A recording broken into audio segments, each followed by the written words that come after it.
नमस्कार दोस्तों, आप देख रहे हैं जिला न्यूज। आज हम फिर आ गए हैं एक नए टॉपिक पर। जैसे मुस्लिम पर्सनल लॉ, भारतीय धर्मनिरपेक्ष कानून, सेकुलर लॉ, बच्चों की कस्टडी को लेकर अगर मुस्लिम महिला का तलाक हो जाता है तो बच्चे किसके रहेंगे, बच्चे कहाँ रहेंगे, क्या खाएंगे, क्या पिएंगे, कौन देखभाल करेगा, कौन पढ़ाई लेगा, कौन जिम्मेदारी लेगा। बड़े हो जाएंगे तो क्या होगा, नहीं 18 साल तक उसकी जिम्मेदारी कौन लेगा, पढ़ाएगा लिखाएगा, अच्छा इंसान बनाएगा।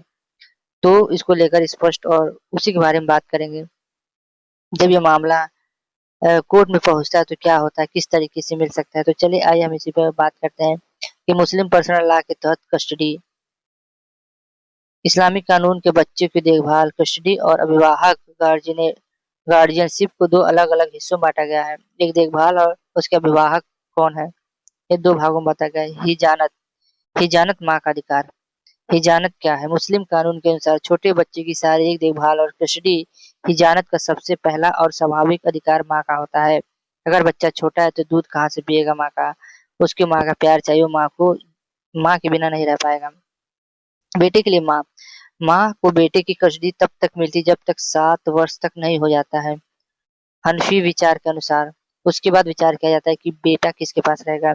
बेटे के लिए माँ को बेटी की कस्टडी तब तक मिलती जब तक कि यह यौवन प्राप्त नहीं कर लेती। इसका मतलब जब तक वो जवान हो जाती तब तक बेटी के लिए मिलता है और जो बेटा होता है उसे 7 साल तक माँ के ही पास रहना है और बेटी के लिए माँ की कस्टडी उसको जब तक वो जवान हो जाती है 18 साल तक।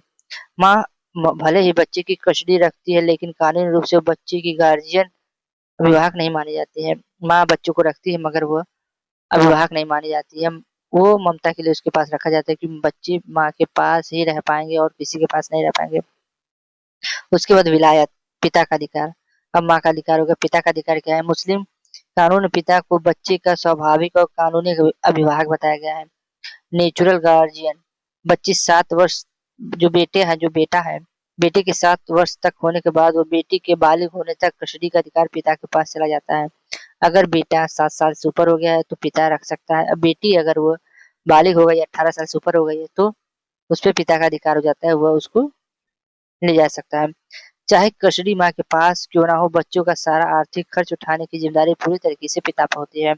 अगर ये नहीं कि बच्चा 7 साल तक माँ के पास रहता है, अगर लड़की है तो वो 18 साल तक यौवन तक अगर वो जवान नहीं हो जाती तब तक माँ के पास रहती है। ऐसा ये नहीं कि अब माँ को खर्चा उठाना पड़ेगा, ऐसा बिल्कुल नहीं है। उसका सबका खर्च बाप को उठाना पड़ेगा, उसके पिता को ही उठाना पड़ेगा। मेंटेनेंस माँ के, बच्चे के पढ़ाई-लिखाई, दवाई-दर सब पिता को उठाना पड़ेगा। भले ही उसके पास नहीं रहे मगर उसको ज़िम्मेदारी उठानी पड़ेगी। माँ की कस्टडी हिजानत कब खो सकती है? कुछ विशेष परिस्थितियों में माँ की कस्टडी का अधिकार छीना जा सकता है। ऐसे कोई अधिकार है जिसे माँ से बच्चों को कब छीना जा सकता है? यदि वो तलाक के बाद किसी ऐसे व्यक्ति से दूसरी शादी कर ले जो बच्चों का करीबी रिश्तेदार नहीं है।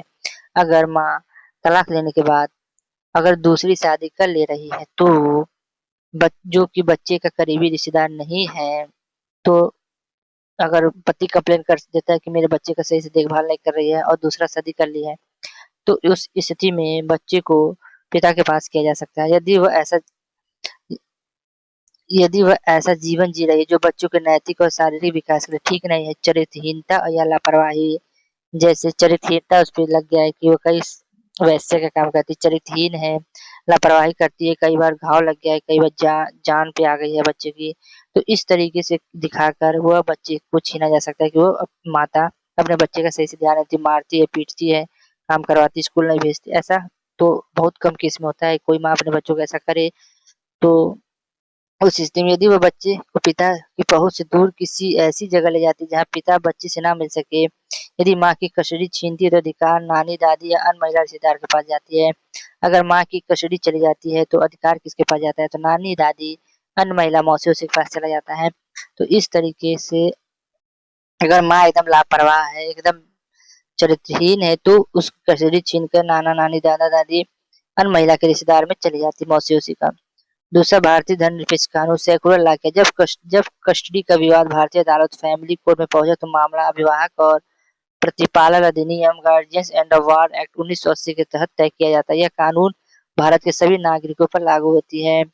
सर्वोच्च सिद्धांत क्या है? बच्चे का सर्वोत्तम हित, welfare of the child of the paramount. भारतीय अदालतों और सुप्रीम कोर्ट ने अपने कई ऐतिहासिक फैसलों में ये पूरी तरह स्पष्ट कर दिया है कि जब बच्चों की कस्टडी की बात आती है तो अदालत के लिए ना तो पिता का अधिकार सर्वोपरि है, ना ही पर्सनल लॉ की सख्त धाराएं सर्वोपरि है। अदालत के लिए सबसे ऊपर केवल बच्चे की भलाई और उसको सुरक्षित रखा जाता है। जैसे विदेश में अगर माँ सही नहीं है तो पिता को दे दिया जाता है। अगर पिता माँ दोनों तलाक लेके अलग हो गए हैं तो बच्चे की कस्टडी किसी दूसरे को दे दी जाती है, किसी अमीर आदमी को जो उसका भरण पोषण कर ले, अच्छे से पढ़ा लिखा ले। इसका व्यावहारिक अर्थ क्या है, आइए जानते हैं।